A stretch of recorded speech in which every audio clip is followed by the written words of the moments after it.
İstədim ki, birinci uşaqlar üçün kitab yazam ki, uşaqlar gözəl tərbiyə altında böyüsün. Orada gündəlik həyatda istifadə edə biləcəyimiz məsləhətlər, fikirlər, düşüncələr var. Mən kitabları bu arada məşhurluq üçün yazmıram. Gördüyünüz kimi məşhur yox, oxuyan bir yazıcı olmaq istərdim. Və bu mənim üçün çox önəm verici bir haldır və qürur verici bir haldır ki, bir Azərbaycanlı yazıcının Stanfordda təqdimatı oldu.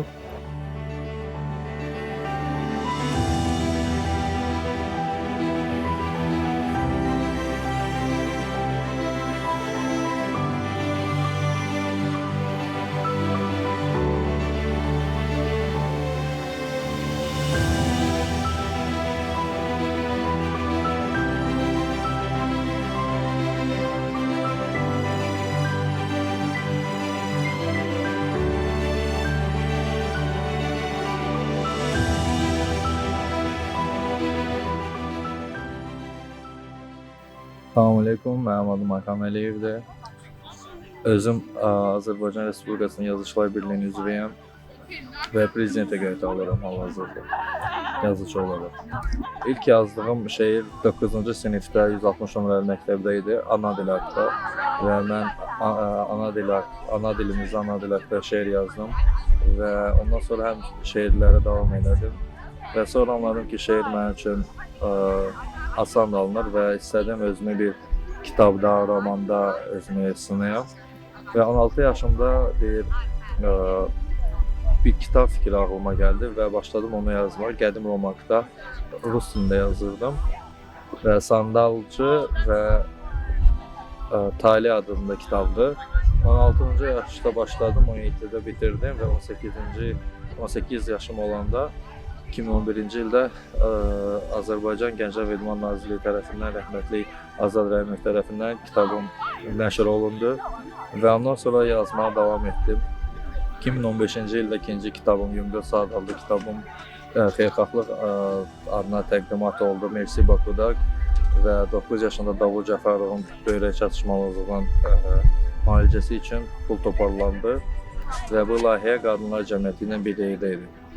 Son kitabım 2021-ci ildə Suyun Külü adlanır. Rus dilində Pepelvadı, ingilis dilində The Ash of the Water nəşr olundu və kitabın üzərində məşhur ərəb aktrisası Jenny Esber və bu rəsmi bir layihədir. Və keçən illəri 2024-cü ildə Birləşmiş Ərəb Əmiratlığının Mədəniyyət Nazirliyindən sertifikat və lisenziya aldı mənim kitabım və aprel ayın 25-dən may ayın 26-sına qədər Abu Dhabi Kitab Festivalında, yəni ingilis dilində Abu Dhabi Book Fair'da mənim kitabım da orada iştirak elədi və bu gün də çox möhtəşəm bir təqdimat oldu. Arzuma çatdım. Amerika, Kaliforniya, Stanford Universitetində mənim kitabım xeyirxahlıq naminə təqdimatı oldu.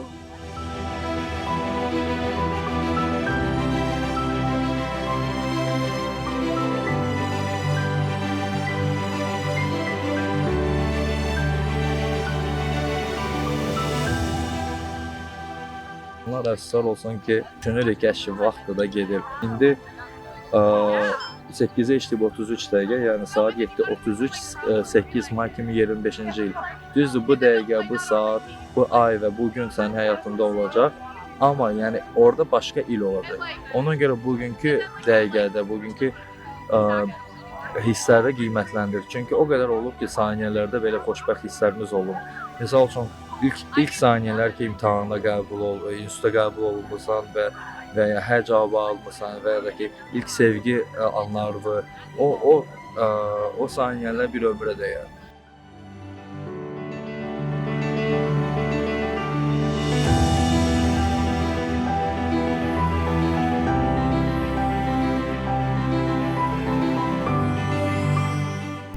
Və istərdim buradan hamıya səslənəm ki, həmişə əgər bir arzunuz varsa, bir məqsədiniz varsa, ilk öncə arzu məqsədə çeviriniz və yolunuza davam eləyirsiniz və inşallah mənim kimi də istədiyinizə nail olarsınız.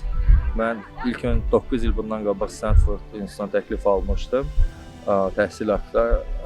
Mən istəmədim və o gün istədim ki, mənim kitabım burada təqdimatda olsun və o gün bu gün imiş 8 may 2025-ci il. Mənim arzum yerinə çatdı və bununla çox sevincliyəm və hamıya da eynisini arzulayıram. Keçən ilin sentyabr ayında mən İngiltərədən mən e-mail aldım ki, mənim kitablarımı nəşr eləmək istəyirlər. Mən indi hal-hazırda təhsilim və başqa layihələrim, projelerim olduğu üçün inşallah buradakı layihələrimi bitirim. Ondan sonra davam edəcəm və buradan təklif aldım ki, Los Angeles'da bir də Washington'da da istəyirlər ki, mən təqdimat eləyim. Bizim diasporada sağ olsun təklif edərlər. Səmimi sizlə paylaşım. Bu yol ağır və çətin yol idi. Mən əsas arzuma, məqsədimə çatdım ki, Amerikada Barnes & Noble'da mənim kitabım nəşr olundu və Kindle, Amazonda belə mənim kitablarımı tapa bilərsiniz və hətta Stanfordda mənim kitablarım satılır və bugün təqdimatda baxmayaraq yəni davamlı şəkildə mənim The Edge of the World kitabım satışda olacaq və bu mənim üçün çox önəm verici bir haldır və qürur verici bir haldır ki, bir Azərbaycanlı yazıcının Stanfordda təqdimatı oldu və Stanford Kitabxanasında onun kitabları davam edəcək satışı. İnşallah ümid edirəm ki, bestseller olar və Azərbaycanımızın adını daha da ucalara çatdırarıq ki, Azərbaycan deyəndə bilsinlər ki, belə bir vətən var, gözəl məmləkət var. Mən bir Azərbaycanlı olaraq və vətənpərvər biri olaraq həmişə kitablarımda, şeirlərimdə, nəinki kitablarda, yəni ruhumda, bədəmdə, ürəyimdə həmişə Azərbaycan sevgisi var və çalışıram Azərbaycanımızın, doğma vətənimizin adımızı layiqli daşıyaq və bütün dünyaya tanıdaq.